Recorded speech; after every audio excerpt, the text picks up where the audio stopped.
In this video, we are going to learn about limits and continuity, which is the first topic in the final module, Module 3 of Pure Mathematics Unit 1. So congratulations on making it this far. You have done amazing. Let's begin with the fundamentals. So what exactly is a limit? Well, first you need to know that this is the foundation for calculus. So we'll move on soon enough to differentiation and integration. All right. So what exactly is a limit? Well, the limit of a function is the value it tends to at a given x value. So although the function approaches this value, it does not mean that it reaches the value for that given x value. Okay? A limit tells us the value that a function approaches as that function's input gets closer and closer to a specific number. So since we typically look at y is equal to fx functions, a limit can be thought of as the y value a function approaches as x gets closer and closer to a particular number. So notice I was very, very harsh on the words tends to and approaches. Okay, keep those in mind. So let's look at the notation first to understand a bit more. So a limit is expressed as the limit of f of x as x tends to a. So a is just any number, all right?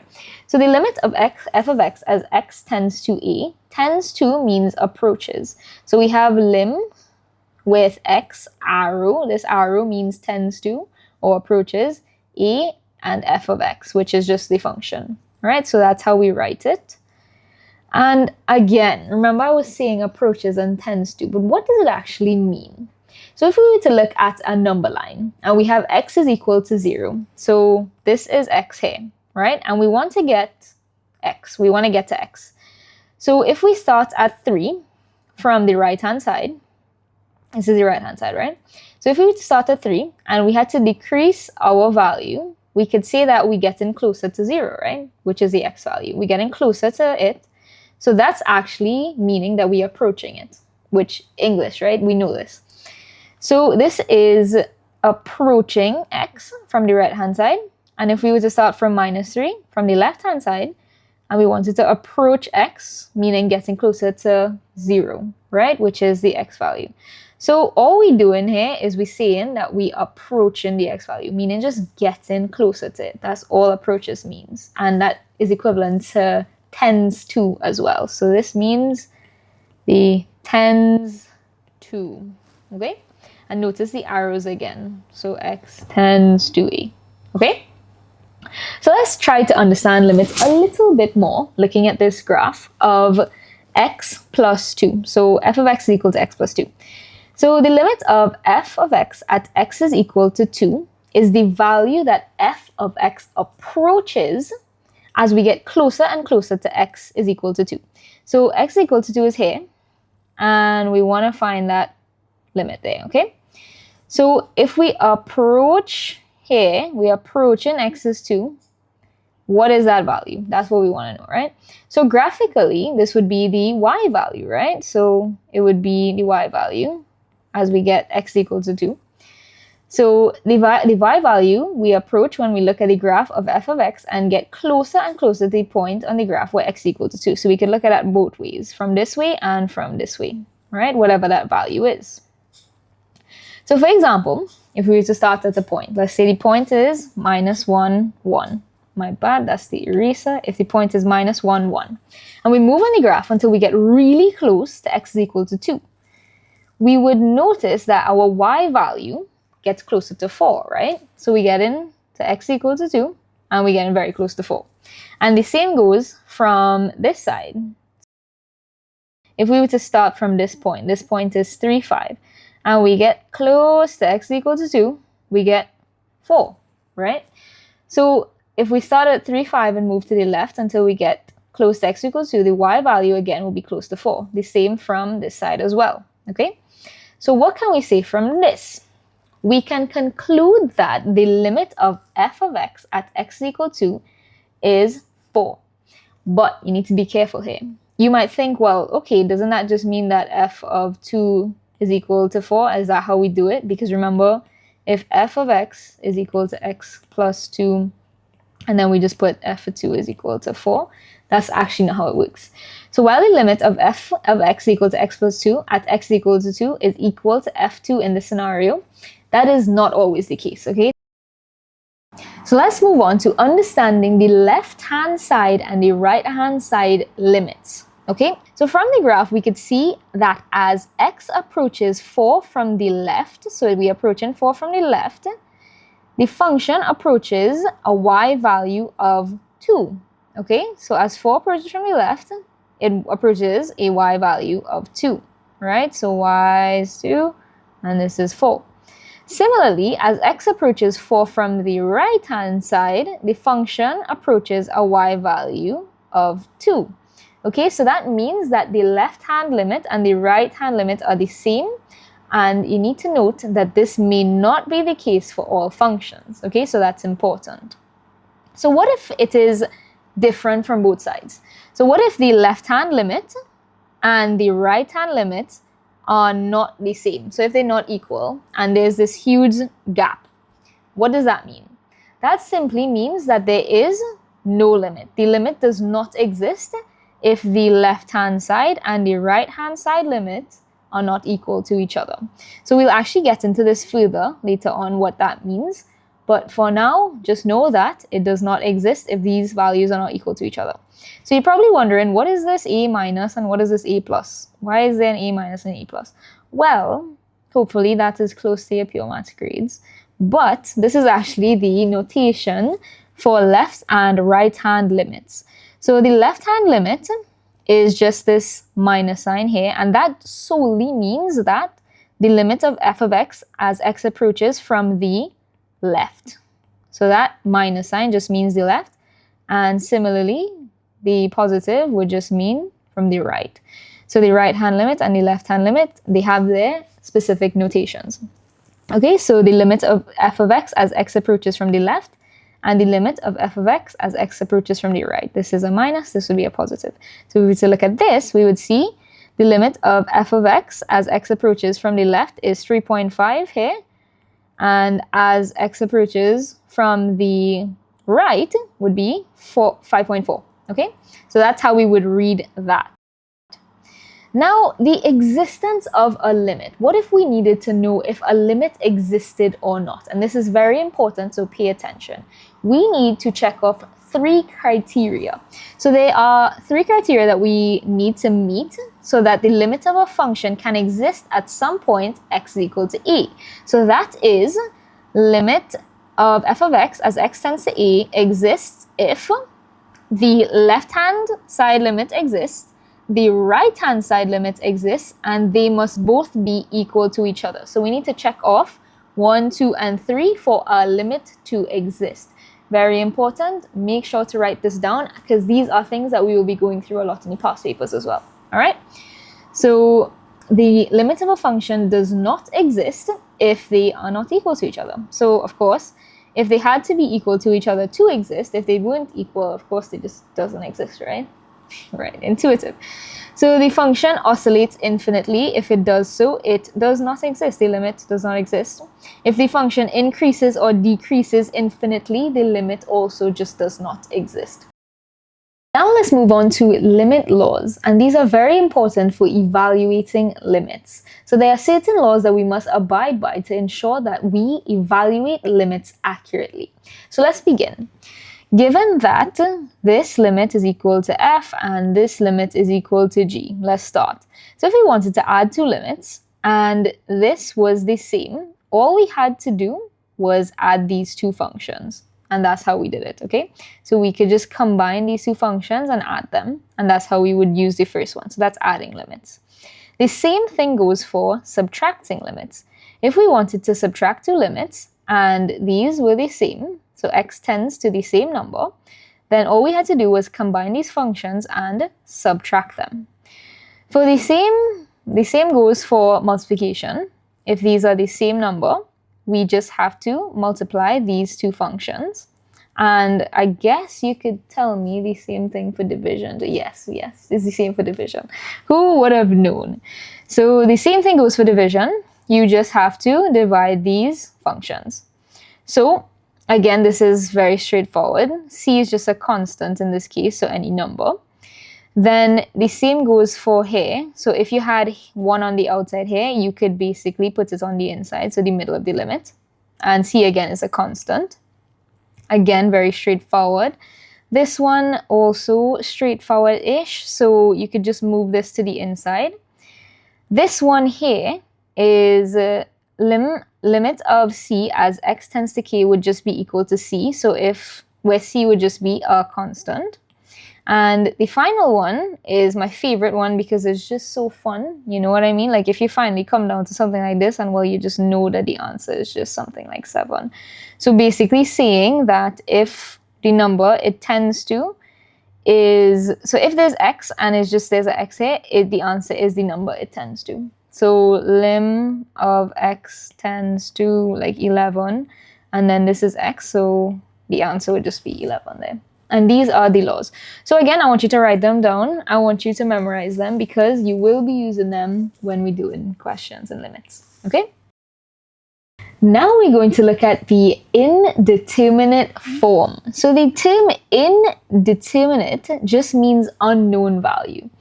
If a limit is an indeterminate form, there is not enough information to evaluate it. So these are examples of the indeterminate form. So we have 0 over 0. You can't evaluate that. There's not enough information. Infinity over infinity. If you multiply infinity by minus infinity, I don't know why you would want to do that, but that again is indeterminate. If you multiply infinity by 0, or 0 to the power of 0, infinity to the power of 0, or 1 to the power of infinity. Yeah, they're all indeterminate, okay? So if we evaluate a limit and the result is a constant divided by 0, i.e. c over 0, the limit just does not exist, okay? So these are just for your knowledge. These are the indeterminate forms.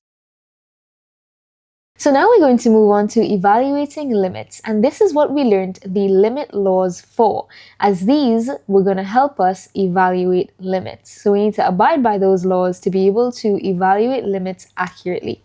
Okay, there are 3 methods by which we will learn to evaluate limits. The first being the simplest, which is direct substitution. So we are all familiar with this one. So the first and simplest method of evaluating limits is direct substitution. When evaluating a limit in this way, we substitute the value that x approaches and simplify.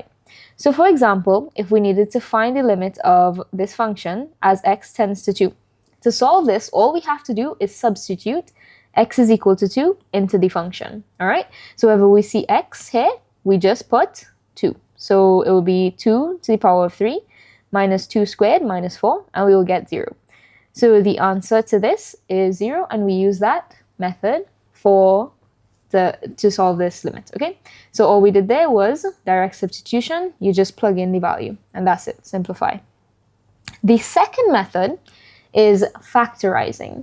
So in the case that direct substitution method results in an indeterminate form, we can utilize the factorising method to evaluate the limits of a function. Okay, so look at this example here.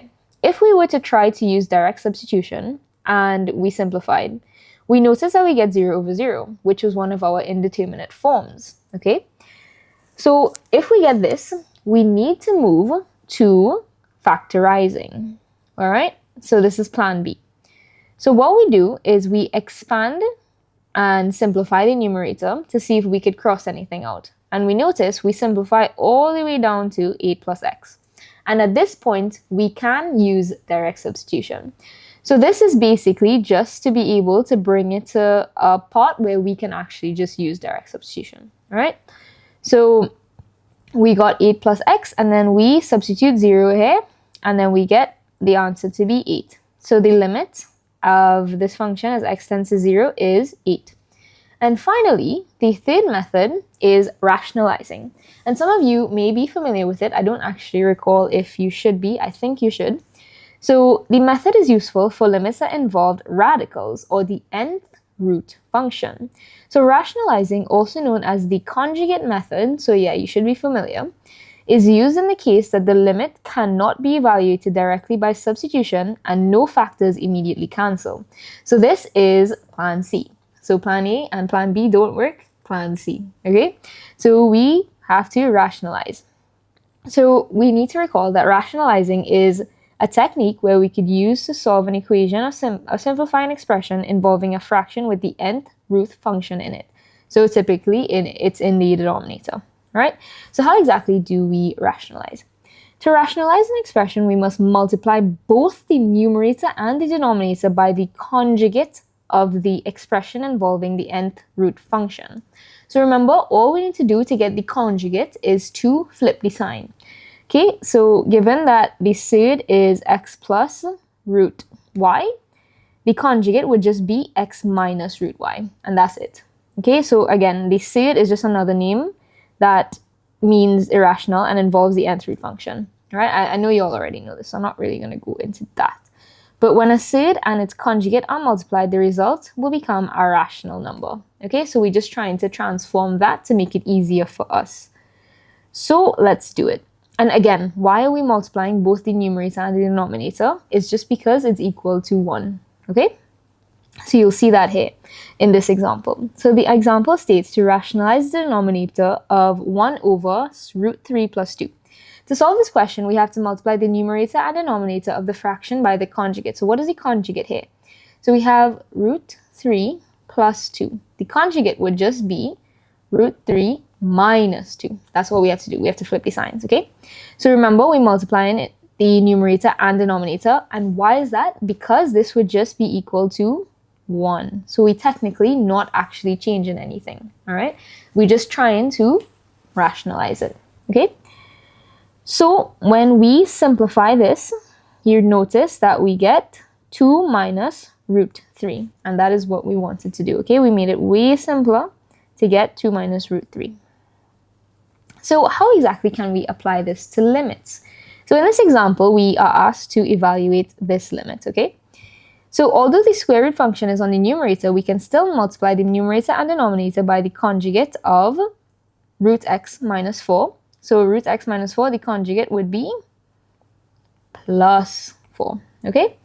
So that the limit can be evaluated easily. So even though it's on the numerator here, we're going to do the same exact thing. So we're multiplying it by the numerator and the denominator. Remember, this would just be equal to 1, so this doesn't actually change anything. Then we are able to make this simplification to get 1 over this.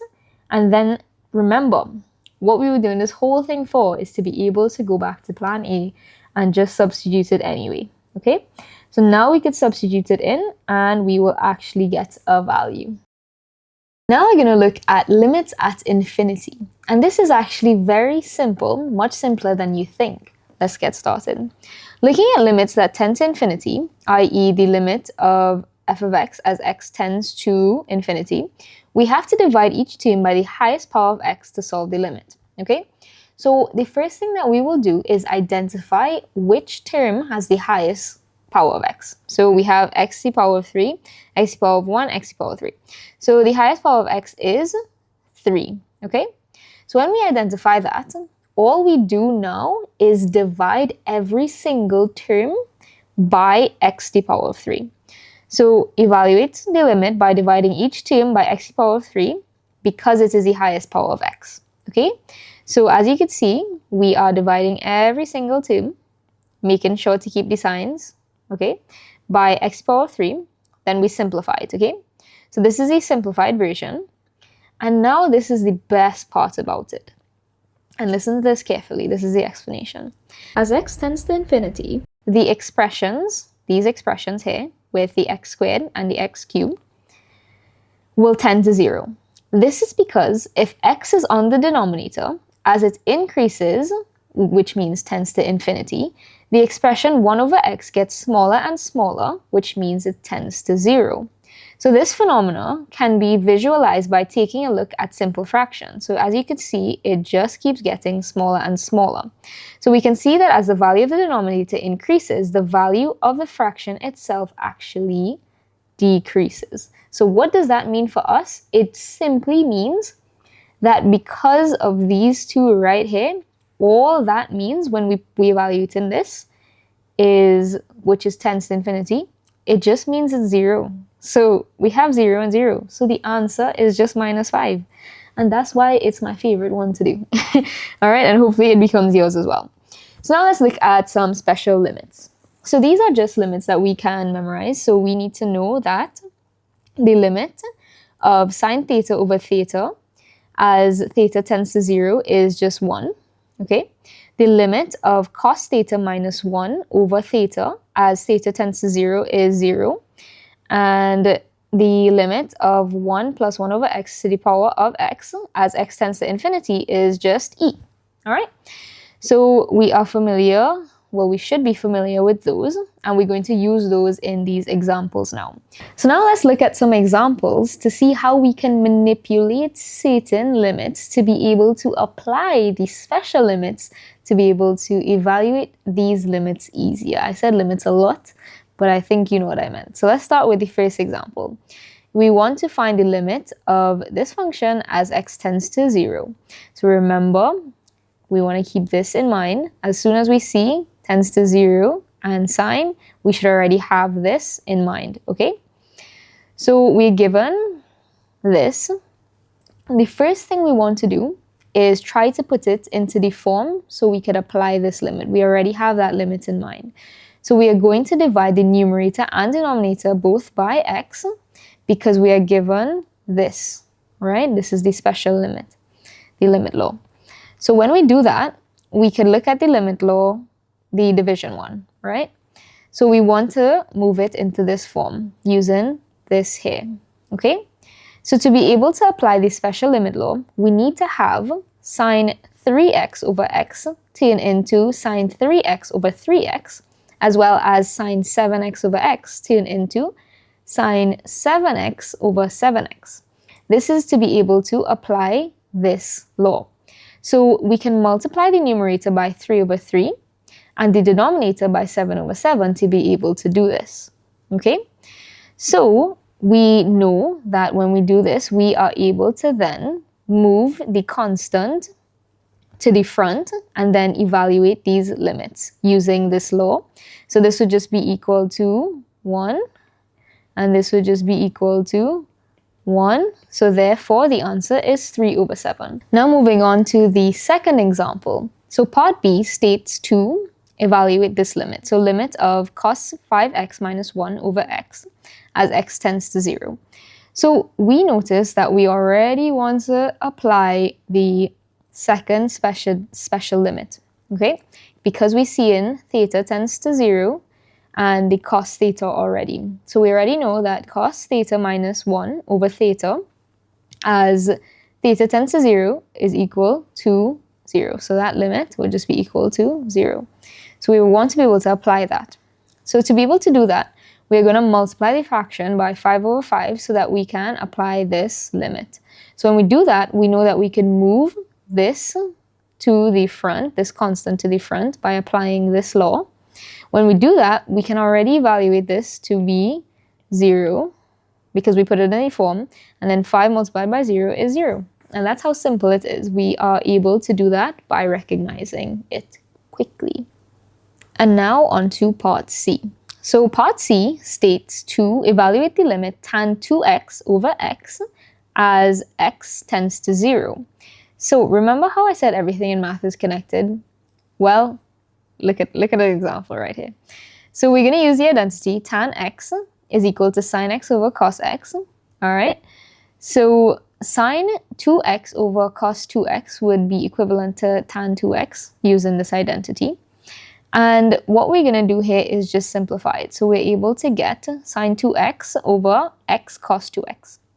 And what we're going to do is multiply the numerator and the denominator by 2 to make the question easier to solve. And you'll see why now. Because when we separate the function, we can already see something that we want. So what we can use is one of the limit laws to separate it. And we can notice that we can evaluate one limit already. So this would be equal to 1 by applying this special limit. And then to evaluate this final one, all we had to do was use direct substitution.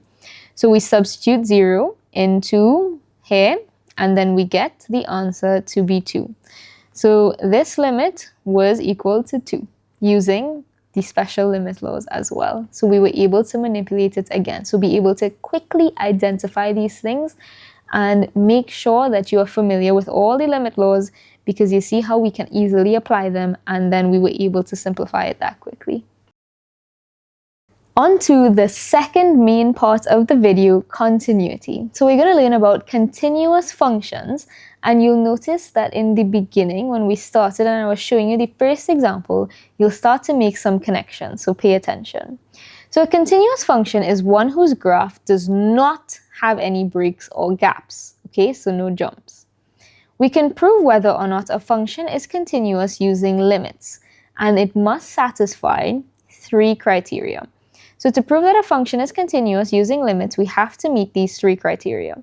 So if f of x is continuous at x is equal to a, which is a point, then f of a must be defined. The limit of f of x as x tends to a needs to exist, and we already know how to prove if a limit exists or not. If we need to find out. And then lastly, the third criteria is that these need to be equal to each other for f of x to be continuous at x is equal to a.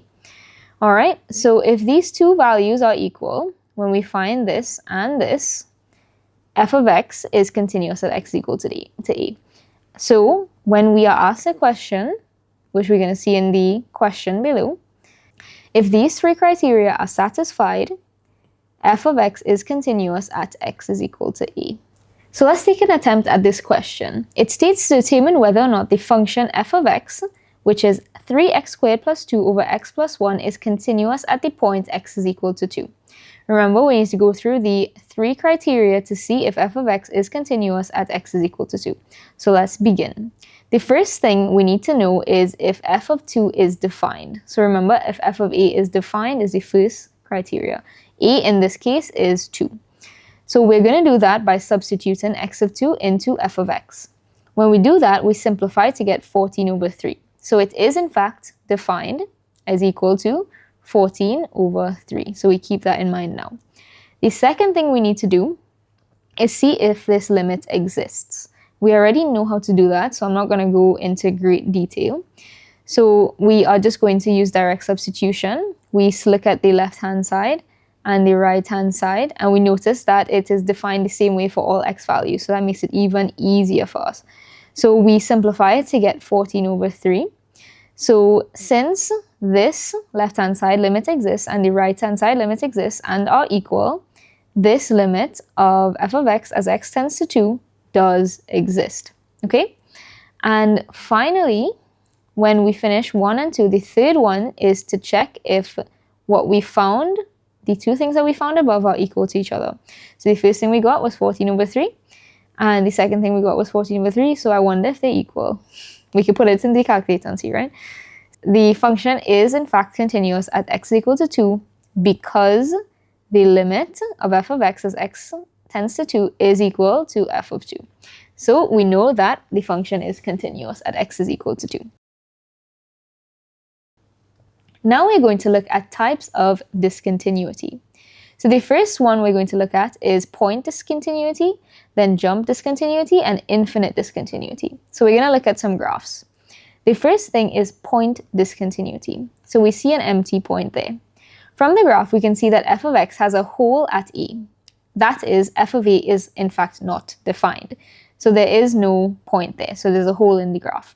The function is not continuous at a because f of a is undefined. So by redefining the function to correspond with the existing limit, we can remove point discontinuity. Jump and infinite discontinuities are said to be non-removable. So I guess this is the only removable one by redefining the function, okay? Then jump discontinuity. So remember in the beginning when I showed you that gap, well, and I told you we'd come back to it later on. Well, this is later on, okay? This is jump discontinuity. So you can see that there's a huge gap here. So in this scenario, although f of a is defined, so f of a is defined meaning, so this is filled here, and there's this empty hole here. The limit of f of x as x tends to a does not exist. Therefore, the function is discontinuous. So this is jump discontinuity, where there's a gap. So there's a huge jump there. That's why it's called jump discontinuity, right? Then there's infinite discontinuity. So you're seeing these asymptotes here, so they will not ever touch. They will just keep going.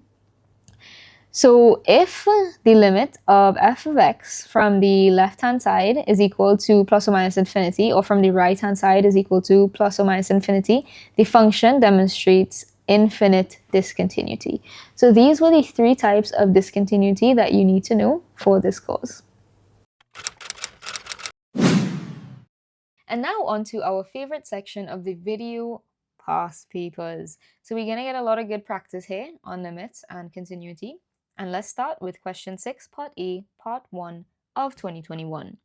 So question 6, part A states a function f is defined as f of x is equal to 2x plus 3 when x is less than 1. It's equal to 2 when x is equal to 1.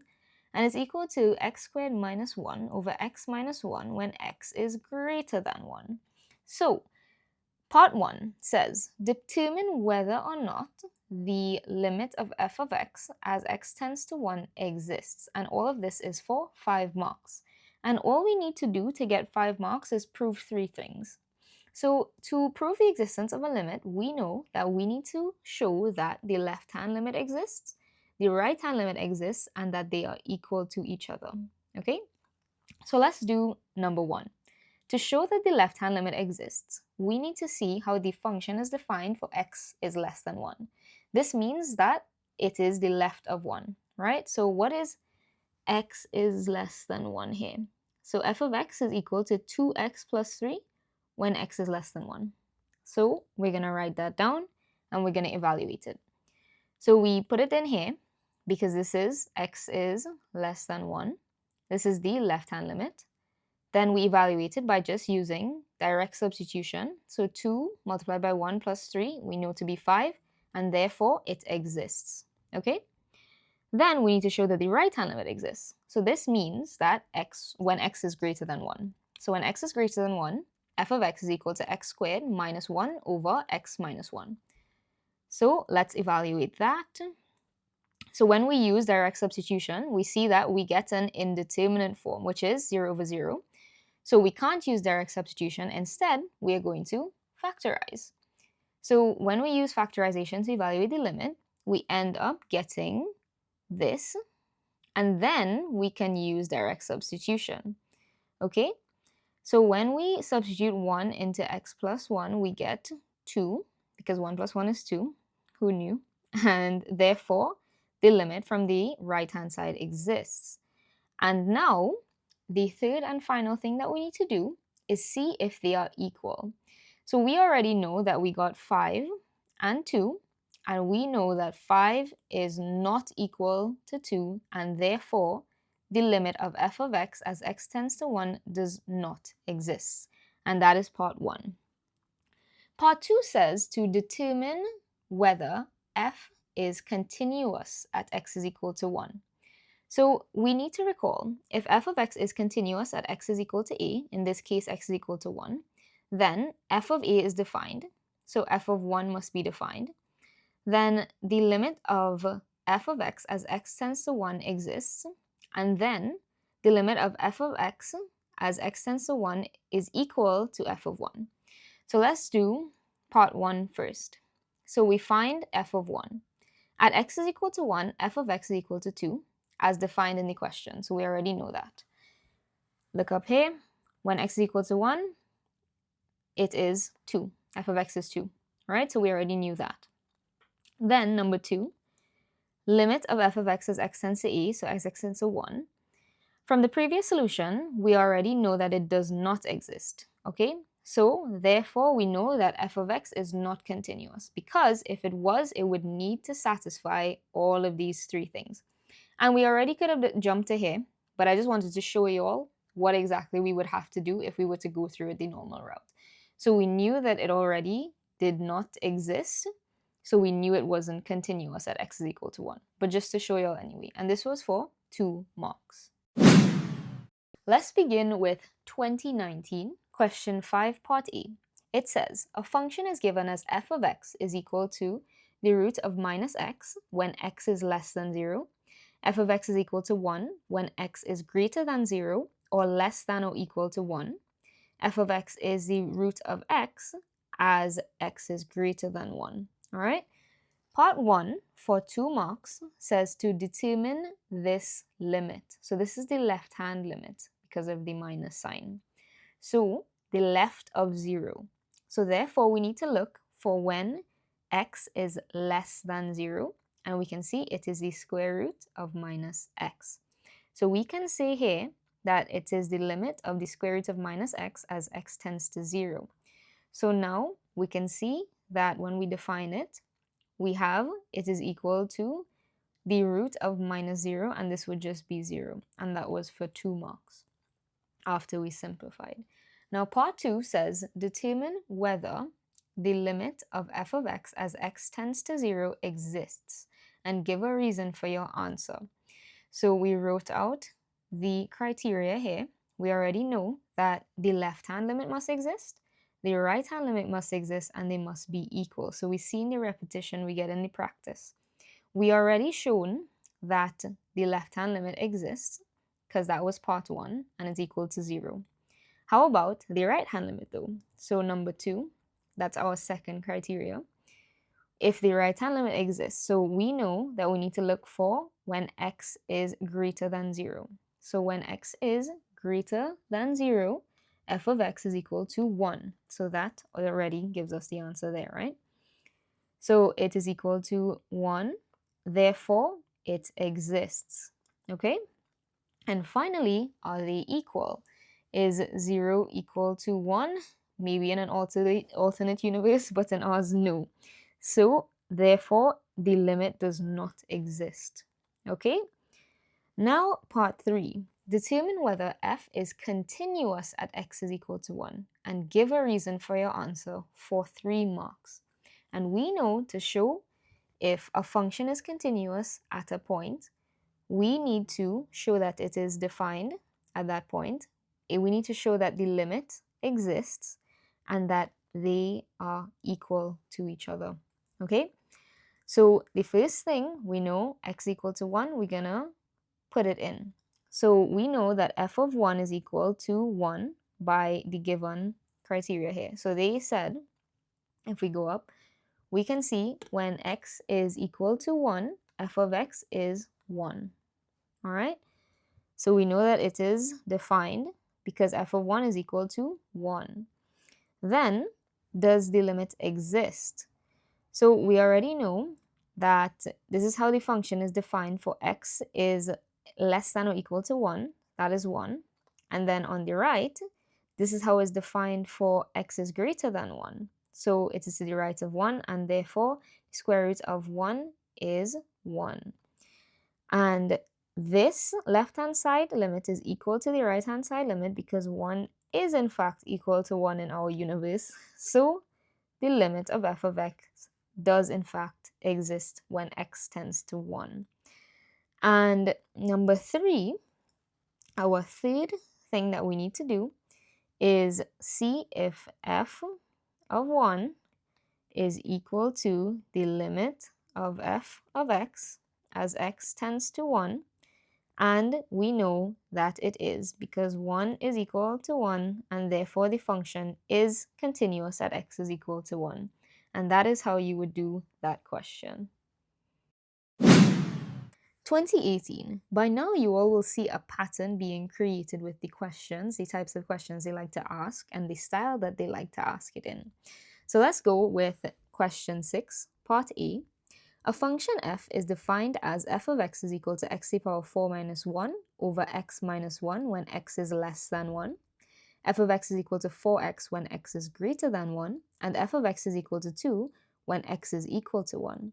Part 1 says to determine whether or not the limit of f at x is equal to 1 exists for 4 marks. And we already know exactly how to do that. So there are 3 criteria. The first one, left-hand limit existing, the right-hand limit existing, and then they must be equal to each other. So let's begin with number 1, the left-hand limit existing. Does it exist? So we know from the left, we need to define the function for x is less than 1. So to the left of 1, when x is less than 1, f of x is equal to x to the power 4 minus 1 over x minus 1. So we put that in. So the limit of this as x tends to 1.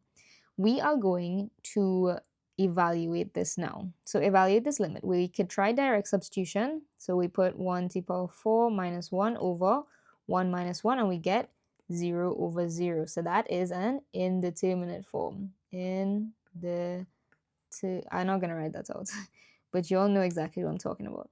So because it is indeterminate, we are going to move on to factorization. And when we do that, we are able to then cross out two things, and easily we have a result. Now we can use direct substitution. So we get 1 plus 1, 1 squared plus 1. So 1 plus 1 is 2. And then we have 1 plus 1 is 2. So 2 multiplied by 2 is 4. And there we go. We have the left-hand limit being 4. And now the right-hand limit, we need to look for how the function is defined when x is greater than 1. So f of x is equal to 4x when x is greater than 1. Okay, so this is the right-hand limit. Therefore, we could just use direct substitution. 1 multiplied by 4 is 4. So we know that it exists because it is equal to 4. Now, are they equal? So is 4 equal to 4? Yes, it is. So therefore, the limit of f of x as x tends to 1 exists. And that's how we do that question. Now on to part 2. Determine whether f is continuous at x equal to 1. You'll see in the pattern, right? And this is for 2 marks. So if f of x is continuous at x equal to 1, then f of 1 must be defined. The limit of f of x as x tends to 1 must exist, and they must be equal to each other. So f of 1 is what? So when x equal to 1, we know that f of 1 is equal to 2. So let's go up here. When x is equal to 1, f of x is equal to 2. That's how we knew that. Then, if the limit exists, so we already know that it does because we already solved it in this entire question. So they actually just helping us out at this point. So we could just mention that from part 1, we know that it exists and it is equal to 4. And now, for the third one, does f of 1 equal to the limit of f of x as x tends to 1? Does 2 equal to 4? No. Therefore, f of x is not continuous at x is equal to 1. And that is how we would solve 2018. The final past paper that I will be going through with you all today is 2017 question 5 part A. And we will be doing this one together. I've already written a few things just so I don't waste your time writing it out in front of you. I just wrote some obvious things and then we'll go through it together. So 5 part A says to determine the value of k for which f of x is continuous for all values of x. So f of x is defined as the following. X to the power 5 minus 1 over x minus 1 when x is not equal to 1, and f of x will be equal to k when x is equal to 1. Okay? So what we want to do ultimately is determine the value of k. And the information that they gave us is that it is continuous for all values of x, right? So we know that from this information, for x to be continuous, the limit of f of x as x tends to a is equal to f of a, given that f of a is defined and the limit exists. And this is coming from this information, right? So that means, i.e., that is the limit of x to the power of 5 minus 1 over x minus 1 as x tends to 1 should be equal to k. That is all that it means. Please excuse the handwriting, but that is what it means. Okay, so we could use the factorization method to be able to solve the limit. So let's do that now. We're just going to pull out x minus 1 from this because we want to be able to cross it out. Okay, let's do that now.